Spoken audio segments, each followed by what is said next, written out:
ന്യായാധിപന്മാരുടെ പുസ്തകം അദ്ധ്യായം 5. അന്ന് ദെബോരയും അബീനോവാമിന്റെ മകൻ ബാരാക്കും പാടിയ പാട്ട് എന്തെന്നാൽ, യിസ്രായേലിന്റെ നേതാക്കന്മാർ യിസ്രായേൽ മക്കളെ നയിച്ചതിനും ജനം സ്വമേധയാ സേവിച്ചതിനും യഹോവയെ വാഴ്ത്തുവിൻ. രാജാക്കന്മാരെ കേൾപ്പീൻ, പ്രഭുക്കന്മാരെ ചെവിതരുവീൻ. ഞാൻ പാടും, യഹോവയ്ക്ക് ഞാൻ പാടും. യിസ്രായേലിൻ ദൈവമായ യഹോവയ്ക്ക് ഞാൻ കീർത്തനം പാടും. യഹോവേ, അങ്ങ് സേയീരിൽ നിന്ന് പുറപ്പെട്ടപ്പോൾ, ഏദോമ്യദേശത്തുകൂടി അങ്ങ് നടകൊണ്ടപ്പോൾ ഭൂമി കുലുങ്ങി, ആകാശം പൊഴിഞ്ഞു, മേഘങ്ങൾ വെള്ളം ചൊരിഞ്ഞു. യഹോവാസന്നിധിയിൽ മലകൾ കുലുങ്ങി. യിസ്രായേലിൻ ദൈവമായ യഹോവയ്ക്ക് മുമ്പിൽ ഈ സീനായി തന്നെ. അനാത്തിൻ പുത്രനാം ശംഗരിൻ നാളിലും യായേലിൻ കാലത്തും തീർത്ഥാടക സംഘങ്ങൾ ശൂന്യമായി. വഴിപോക്കർ ചെറുവഴികളിൽ നടന്നു. ദെബോരയായ ഞാൻ എഴുന്നേൽക്കും വരെ, യിസ്രായേലിൽ മാതാവായി എഴുന്നേൽക്കും വരെ നായകന്മാർ യിസ്രായേലിൽ അശേഷം അറ്റുപോയിരുന്നു. അവർ നൂതനദേവന്മാരെ നമിച്ചു. കവാടത്തിങ്കൽ യുദ്ധം ഭവിച്ചു. യിസ്രായേലിന്റെ 40,000 മദ്ധ്യേ പരിചയും കുന്തവും കണ്ടതേയില്ല. എന്റെ ഹൃദയം ജനത്തോടൊപ്പം സ്വമേധാസേവകരായ യിസ്രായേൽ നായകന്മാരോട് ചേരുന്നു. യഹോവയെ വാഴ്ത്തുവീൻ. വെള്ളക്കഴുതപ്പുറത്ത് കയറുന്നവരെ, പരവതാനികളിൽ ഇരിക്കുന്നവരെ, കാൽനടയായി പോകുന്നവരെ വർണ്ണിപ്പീൻ.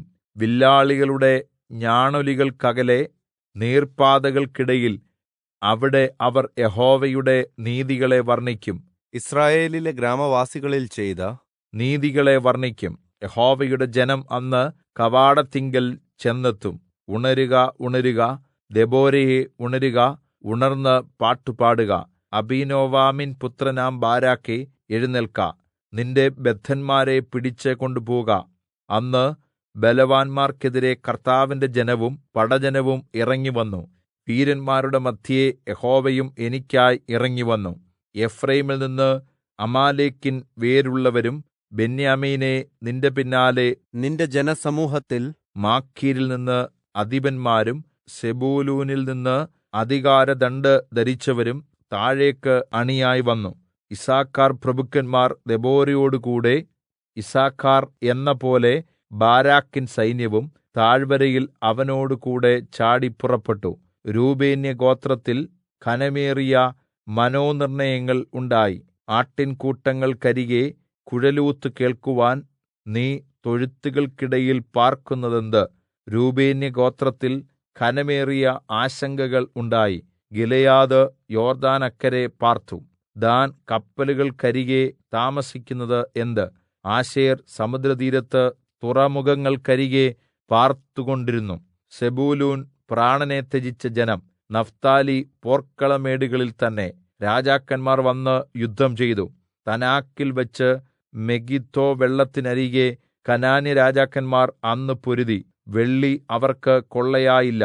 ആകാശത്തുനിന്ന നക്ഷത്രങ്ങൾ അവയുടെ സഞ്ചാര വഴികളിൽ നിന്നും സീസരയുമായി പൊരുതി. കീശോൻ തോട്, പുരാതന നദിയാം കീശോൻ തോട് കുതിച്ചൊഴുകി അവരെ ഒഴുക്കിക്കൊണ്ടുപോയി. എൻ മനമേ, നീ ബലത്തോടെ നടകൊൾക.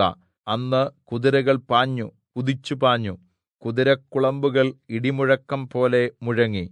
മേരോസ് നഗരത്തെ ശപിച്ചുകൊൾവീൻ, അതിൻ നിവാസികളെ ഉഗ്രമായി ശപിപ്പീൻ എന്ന് യഹോവാദൂതൻ അരുളിച്ചെയ്തു. അവർ യഹോവയ്ക്ക് തുണയായി വന്നില്ലല്ലോ. ശൂരന്മാർക്കെതിരെ യഹോവയ്ക്ക് തുണയായി തന്നെ. കെന്യനാം ഹെബേരിൻ ഭാര്യയാം യായേലോ നാരീജനത്തിൻ അനുഗ്രഹം ലഭിച്ചവൾ. കൂടാരവാസിനി ജനത്തിൽ അനുഗ്രഹം ലഭിച്ചവൾ. തണ്ണീർ അവൻ ചോദിച്ചു, പാൽ അവൾ കൊടുത്തു. രാജകീയ പാത്രത്തിൽ അവൾ ക്ഷീരം കൊടുത്തു. കുറ്റിയെടുപ്പാൻ അവൾ കൈ നീട്ടി, തൻ വലങ്കൈ പണിക്കാരുടെ ചുറ്റികയ്ക്ക് നീട്ടി. സീസരയെ തല്ലി അവന്റെ തല തകർത്തു, അവന്റെ ചെന്നി കുത്തിത്തുളച്ചു. അവളുടെ കാൽക്കൽ അവൻ കുനിഞ്ഞു വീണു. അവളുടെ കാൽക്കൽ അവൻ കുനിഞ്ഞു വീണു കിടന്നു. നിശ്ചലം കിടന്നു. കുനിഞ്ഞയിടത്ത് തന്നെ അവൻ ചത്തുകിടന്നു. സീസരുടെ അമ്മ കിളിവാതിലിലൂടെ കുനിഞ്ഞ് നോക്കിക്കൊണ്ടിരുന്നു. ജാലകത്തൂടെ വിളിച്ചു പറഞ്ഞത്, അവന്റെ തേർ വരുവാൻ വൈകുന്നത് എന്ത്? രഥചക്രങ്ങൾക്ക് താമസം എന്ത്? ജ്ഞാനമേറിയവൾ അതിനുത്തരം പറഞ്ഞു, താനും തന്നോട് തന്നെ മറുപടി ആവർത്തിച്ചു, കിട്ടിയ കൊള്ള അവർ പങ്കിടുകയല്ലയോ? ഓരോ പുരുഷന് ഒന്നും രണ്ടും പെണ്ണുങ്ങൾ. സീസെരയ്ക്ക് ലഭിച്ചത് ചിത്രപ്പണികളോടുകൂടിയ മനോഹര വസ്ത്രം. എന്റെ കഴുത്തിൽ വിശേഷരീതിയിൽ തയ്ച്ച തുണികൾ ഈ രണ്ട് കാണും. യഹോവേ, നിന്റെ ശത്രുക്കളൊക്കെയും ഇവ്വണ്ണം നശിക്കട്ടെ. അവനെ സ്നേഹിക്കുന്നവരോ സൂര്യൻ പ്രതാപത്തോടെ ഉദിക്കുമ്പോലെ തന്നെ ഇരിക്കട്ടെ. പിന്നെ ദേശത്തിന് 40 സംവത്സരം സ്വസ്ഥത ഉണ്ടായി.